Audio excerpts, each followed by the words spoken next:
আসসালামু আলাইকুম, আমি Sain Jahan, founder and CEO OneTech Horizon. আজকের ভিডিওতে আমরা জানবো যে অ্যামাজনের এফবিএ প্রাইভেট লেভেল বিজনেস করতে চাইলে আপনার মিনিমাম ইনভেস্টমেন্ট কত থাকতে হবে এবং কত টাকা থাকলে আপনি অ্যামাজনে এফবিএ বিজনেস করতে পারবেন। আসলে আমরা যখন এই জিনিসটা নিয়ে চিন্তা করি বা এই জিনিসটা যখন বিভিন্ন জায়গাতে আপনি জিজ্ঞাসা করি, তখন অনেকের অনেক রকম অ্যান্সারে অনেকেই কনফিউজড হয়ে যায় যে আসলে কত টাকা দিয়ে অ্যামাজন বিজনেস করা যায়। অনেকে বলে যে আপনার $500 দিয়ে বিজনেস করতে পারবেন, অনেকে বলে $300, অনেকে বলে $200, অনেকে বলে $400, আবার অনেকে বলে $10,000 বেশি লাগবে। এখন এই জায়গাটাতে এসে আমরা অনেকে কনফিউজড হয়ে যাই এই জন্য, কারণ আলটিমেটলি আমরা নিজেরাও বুঝতে পারি না যে কত টাকা হলে আমি অ্যামাজন বিজনেস করতে পারবো। কিন্তু বাস্তবতা হলো যে আপনার Amazon FBA private level business করার জন্য একটা হ্যান্ডসাম অ্যামাউন্ট, ভালো একটা অ্যামাউন্ট থাকতে হবে। কেন? কারণ আপনি যখন একটা প্রোডাক্ট সোর্স করছেন, আপনার উদ্দেশ্য এটা না যে আপনি প্রোডাক্টটা কিনে আপনি 2 দিন বিজনেস করে চলে যাবেন। আপনি কত টাকা দিয়ে শুরু করতে পারবেন, এটা যদি আমি টিপিক্যালি অ্যান্সার দিই, আপনি মিনিমাম অর্ডার কোয়ান্টিটি আপনার যেটা হবে সাপ্লায়ারের কাছ থেকে, আপনি যেই কোয়ান্টিটির প্রোডাক্ট মিনিমাম নিতে পারবেন, এইটা কোয়ান্টিটি দিয়ে কিন্তু আপনি ব্যবসা শুরু করতে পারবেন। দেখা যাচ্ছে আপনি 100 পিস সাপ্লায়ার আপনাকে দিতে রাজি আছে, মানে মিনিমাম অর্ডার কোয়ান্টিটি হচ্ছে 100 পিস। এখন 100 পিস দিয়ে কিন্তু আপনি ব্যবসা শুরু করতে পারছেন। এটা হচ্ছে টিপিক্যাল অ্যান্সার। এটার জন্য আপনার যদি পার আইটেমের যদি কস্ট হয় $5 করে, তাহলে কিন্তু আপনার $500 দিয়ে আপনার বিজনেস শুরু হয়ে যাচ্ছে। তারপর শিপমেন্ট থাকলে শিপমেন্ট ওখানে আরো $100 দিলাম, প্রায় আপনার $500 থেকে $600 দিয়ে আপনি বিজনেস শুরু করতে পারবেন। এটা যদি আমি টিপিক্যালি অ্যান্সার দিই যে কত টাকা থাকলে আপনার অ্যামাজন বিজনেস আমি শুরু করতে পারবো, এটা হচ্ছে আপনার সহজ উত্তর। কিন্তু এইটা পুরো বিজনেস স্ট্র্যাটেজি না। পুরো জিনিসটা যদি আমি বলতে চাই আপনাকে, তাহলে এইটা হবে হচ্ছে সঠিক উত্তর যে আপনার অ্যামাজন বিজনেস আপনি তখনই হচ্ছে যে করতে পারবেন যখন আপনি পুরো স্টেপ বাই স্টেপ প্রসেসটা জানবেন। এর অর্থ হচ্ছে যে আপনাকে জানতে হবে যে কত টাকা দিয়ে আমি প্রোডাক্ট সোর্স করতে পারবো, কত টাকা থাকলে আমি প্রোডাক্টটা অ্যামাজনে নিয়ে আমি অ্যাডভার্টাইজ করে সেল করতে পারবো। কারণ আপনার প্রোডাক্টটা প্রথম দিকে কেউ চিনবে না, প্রথম দিকে আপনার ব্র্যান্ডটাকেও চিনবে না, আপনাকে প্রথমে সবাইকে চেনাইতে হবে। এবং সবাইকে চেনানোর উপায় কি? চেনানোর উপায় হচ্ছে আপনাকে পিপিসি অ্যাডভার্টাইজিং রান করতে হবে। পিপিসি অ্যাডভার্টাইজিং রান করার জন্য কি উপায়? পিপিসি অ্যাডভার্টাইজিং রান করতে গেলে আপনাকে প্রথমে তার আগে ভাইন দিতে হবে। ভাইন মানে হচ্ছে রিভিউ কিনতে হবে। রিভিউ কেনার পরে আপনাকে হচ্ছে পিপিসি অটো ক্যাম্পেইন চালাতে হবে, ম্যানুয়াল ক্যাম্পেইন চালাতে হবে। চালায় কিন্তু আপনার ভালো একটা ইনভেস্টমেন্ট, ভালো বিডিং দিয়ে কিন্তু আপনার সবার কাছে, কাস্টমার কাছে প্রোডাক্টটা শোকেস করতে হবে। শোকেস করে আপনি প্রোডাক্টটা সেল করতে পারবেন। এখন এর মধ্যে পিপিসি অ্যাডভার্টাইজিং কস্টই যাবে আপনার আরো $500 যদি আপনি 100 পিস প্রোডাক্ট অর্ডার করে থাকেন। আপনি যদি আরো বেশি প্রোডাক্ট অর্ডার করে থাকেন, সেক্ষেত্রে আপনার পিপিসি বাজেট আরো বেশি যাবে। প্রথম দিকে পিপিসি বাজেট যাবে, আপনার প্রোডাক্ট যে টাকাতে আপনি সোর্স করছেন ওই সমপরিমাণ আপনার পিপিসি কস্ট চলে যাবে। এখন আপনি যদি $2,000 প্রোডাক্ট কিনে থাকেন, আপনার $2,000 পিপিসি তো যাবে, তাহলে এখানে $4,000 চলে যাচ্ছে। অর্থাৎ আপনি শুধুমাত্র প্রোডাক্ট কিনেই ব্যবসা করে ফেলতে পারবেন না। আপনার প্রোডাক্ট কেনার পরে ওই প্রোডাক্টটার জন্য ভাইন রিভিউ কেনা লাগবে $200 দিয়ে। 30টা প্রোডাক্ট ভাইন কাস্টমারের কাছে পাঠাতে হবে রিভিউ কেনার জন্য। এরপর আপনাকে পিপিসি অ্যাডভার্টাইজিং রান করতে হবে। তারপরে যখন প্রোডাক্টটা সেল আসা শুরু করবে, এরপরে আমি প্রথম দিকে আপনি কিন্তু অ্যামাজন থেকে পে আউট ইনিশিয়ালি পাবে না। ইনিশিয়াল পেমেন্টটা পেতে আপনার একটু ডিলে আছে, একটু দেরি হয়, কারণ অ্যামাজন কিছু টাকা আপনার রিজার্ভে রেখে দিবে প্রথম দিকে। তো ফার্স্ট পেমেন্টটা ফার্স্ট পে আউট আপনি 1 মাস 2 মাস পরে পাবেন। তো এই যে 1 মাস 2 মাস আপনাকে কিন্তু সার্ভাইভ করতে হবে। 1 মাস 2 মাস মানে কিভাবে সার্ভাইভ করবেন? 1 মাস 2 মাস সার্ভাইভ করার জন্য আপনাকে কিছু ব্যাকআপ ইনভেস্টমেন্ট থাকতে হবে, কারণ আপনার রেফারেল ফি অ্যাড হতে আছে, মানে অ্যামাজনের যে 15% কমিশন আছে এইটা অ্যাড হতে আছে, অ্যামাজন এফবিএ ফি অ্যাড হতে আছে। এই জিনিসগুলো কিন্তু অ্যাড আপ হতেই আছে। এর পাশাপাশি আপনার অ্যাডভার্টাইজিং খরচ আছে, আপনার স্টোরেজ ফি আছে। এই সব খরচগুলো বাদে এখন এরপরে আপনার সব খরচগুলো কিন্তু যোগ হতে আছে আপনার অ্যাকাউন্টে, এবং ইনিশিয়াল আপনি পে আউটটা পেতে আপনার দেরি আছে। এখন এই জিনিসটা আপনি কি করবেন? আপনার ব্যাকআপ ইনভেস্টমেন্ট রাখতে হবে। আপনার হচ্ছে যে প্রোডাক্টের যদি কোনো একটা প্রোডাক্ট ভালো চলে যায়, সেক্ষেত্রে কিন্তু আপনার আরও যে বেশি ইনভেস্টমেন্ট লাগবে, এইটারও একটা ব্যাকআপ রাখতে হবে। কেন?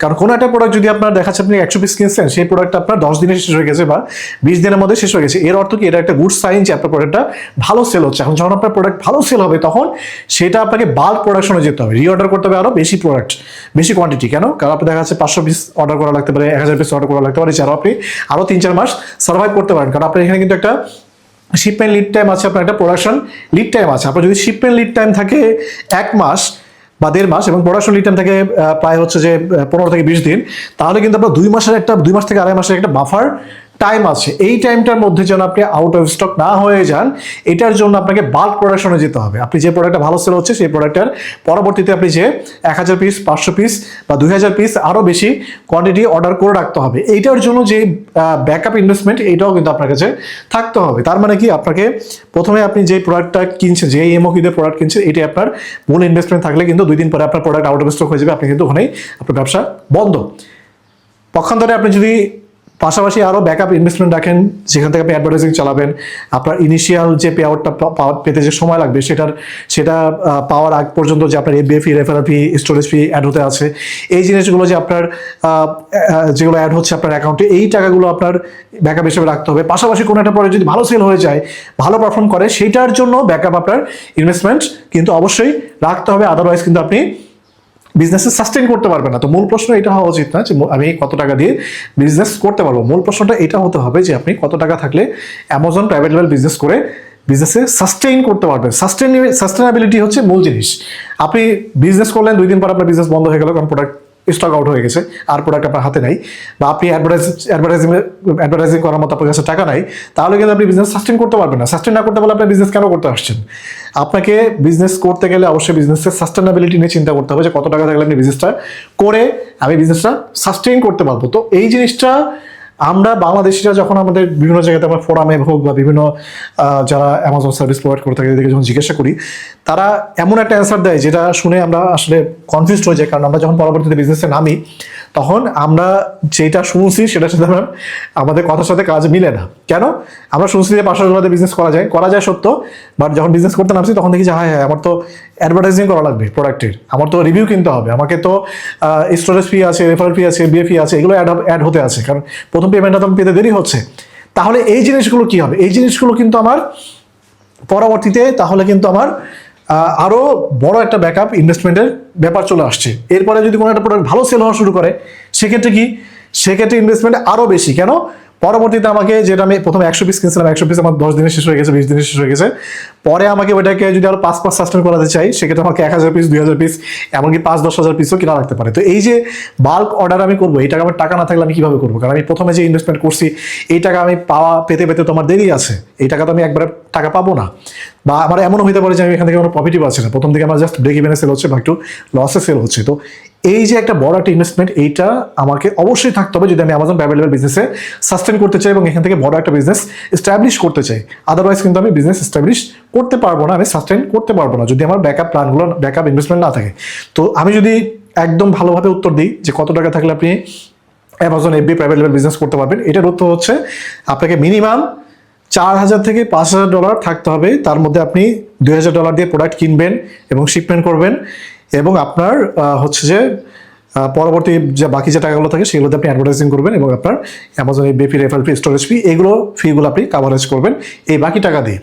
এক্ষেত্রে আপনার কেন হচ্ছে যে এত টাকা লাগতেছে, $4-5 মানে বাংলাদেশি প্রায় 6-7 লাখ টাকা কেন লাগছে? এইটার কারণ একটাই যে আপনার প্রথমে আপনি 100 পিস দিয়ে কখনো বিজনেস শুরু করাটা আইডিয়াল না। শুরু করতে হবে আপনাকে মিনিমাম 200 পিস দিয়ে। কেন? কারণ আপনার টার্গেট থাকবে যে আমি যেন এই প্রোডাক্টটা নিয়ে যেন আমি 2 মাস সাস্টেন করতে পারি। কারণ 2 মাস যদি আপনি সাস্টেন করতে না পারেন, আউট অফ স্টক হয়ে যান, আপনি যে র্যাঙ্কিং ক্রিয়েট করছিলেন, আপনার যে কিওয়ার্ড র্যাঙ্কিং হয়েছে, আপনার যে বিএসআর র্যাঙ্কিং হয়েছে, সবগুলো কিন্তু আপনার আবার বিএসআর বেড়ে যাবে এবং আপনার কিওয়ার্ড র্যাঙ্কিং কিন্তু আবার কমে যাবে। এটা কিন্তু আপনি কখনোই মানে বিএসআর এগুলো কিন্তু আপনি কখনো চাই না। আপনি কিওয়ার্ড র্যাঙ্কিং অনেক কষ্ট করে করছেন, আপনি কি চাইবেন যে আপনার কিওয়ার্ড র্যাঙ্কিং আবার বেড়ে যাক, আপনার বিএসআর আবার হচ্ছে যে আবার বেড়ে যাক? এটা তো আপনি কখনো চাইবেন না। আপনার বিএসআর কম থাকতে হবে, আপনার কিওয়ার্ড র্যাঙ্কিংও টপে থাকতে হবে। আপনার কিওয়ার্ড র্যাঙ্কিংটাও যেন 1 to 50 র্যাঙ্কিংয়ের মধ্যে থাকে, এটা আপনার টার্গেট থাকতে হবে। তো এই জিনিসগুলো আপনি যে গেইন করছেন, এটা যদি আপনার প্রোডাক্ট আউট অফ স্টক হয়ে যায়, তাহলে কিন্তু সবগুলো কিন্তু আপনার আবার শুরু থেকে শুরু করতে হবে from the scratch.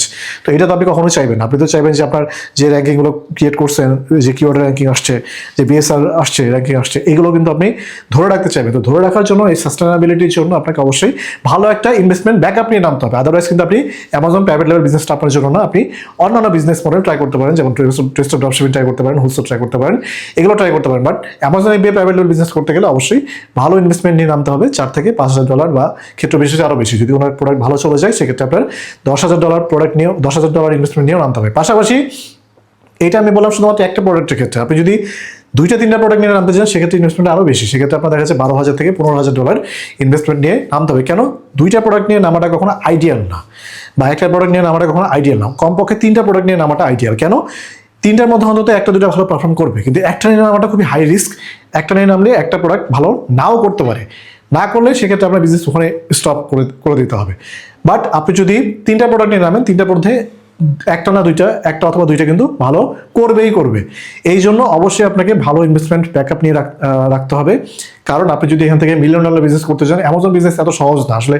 Amazon ABA private level business আমরা যত সহজভাবে ব্যাখ্যা করি যে $500 $1,000 দিয়ে করা যায়, আপনি বাংলাদেশে একটা লোকাল ফুটপাতের দোকান দিতে গেলেও আপনার $1,00,000 দিয়ে আপনার হবে না, আর $1,00,000 দিয়ে আপনার হবে না, আরও বেশি টাকা লাগবে। সেক্ষেত্রে আপনি অ্যামাজনের মতো একটা জায়ান্ট ই কমার্স প্ল্যাটফর্মে আপনি প্রোডাক্ট সেল করবেন মাত্র $1,000 দিয়ে, $1,000 দিয়ে, এটা কিন্তু প্র্যাকটিক্যালি কখনো পসিবল না। আপনাকে অবশ্যই বড় একটা ইনভেস্টমেন্ট ব্যাকআপ নিয়ে নামতে হবে, এবং কমপক্ষে হলো আপনাকে 5 থেকে 6,000, $4 থেকে $5,000 দিয়ে শুরু করতে হবে, এবং একটা প্রোডাক্টের জন্য 3টা প্রোডাক্ট হলে $12,000 থেকে $15,000 দিয়ে আপনাকে শুরু করতে হবে। সেক্ষেত্রে আপনি লং টার্ম সাস্টেনাবিলিটি পাবেন, আদারওয়াইজ আপনি অ্যামাজন প্রাইভেট লেভেল বিজনেসে টিকতে পারবেন না। তো আজকের ভিডিওটা এই পর্যন্তই। যদি ভিডিওটা আপনাদের কাছে ইনফরমেটিভ মনে হয়, ভিডিওটা লাইক দিয়ে রাখবেন, এবং আপনাদের যে কোনো ইনকোয়ারিজ থাকলে আমাদেরকে কমেন্ট বক্সে কমেন্ট করতে পারেন। পাশাপাশি আমাদের হোয়াটসঅ্যাপে দেওয়া নাম্বারে, আমাদের ডিসক্রিপশনে দেওয়া নাম্বারে, হোয়াটসঅ্যাপ নাম্বারে আপনি কন্ট্যাক্ট করতে পারেন, অথবা আমাদেরকে ইমেল করতে পারেন। আপনাদের যে কোনো ইনকোয়ারিজের অ্যান্সার আমরা দেওয়ার চেষ্টা করব। এবং আপনারা যদি অন্যান্য কোনো টপিকেও ভিডিও চান বা ইনফরমেশন জানতে চান আমাদেরকে সেটা কমেন্ট বক্সে কমেন্ট করে জানাতে পারেন। দেখা হবে পরবর্তী ভিডিওতে। ততক্ষণ পর্যন্ত সবাই ভালো থাকুন। আল্লাহ হাফিজ।